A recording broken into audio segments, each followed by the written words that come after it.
Akyat na lang tayo sa lighthouse. Mukhang exciting eh. Hindi ba masyadong mahal? Muro na ho yun. Gusto lang talagang ibenta.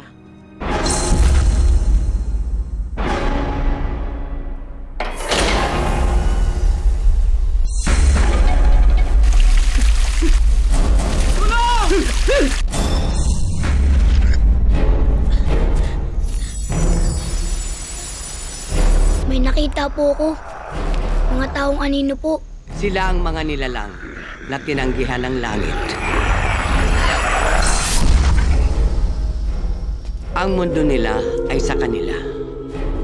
At ang mundo ng tao sa labas ay hindi nila gagalawin kung wala ring gagalaw sa kanila. Hindi ka rin nila patatahimikin!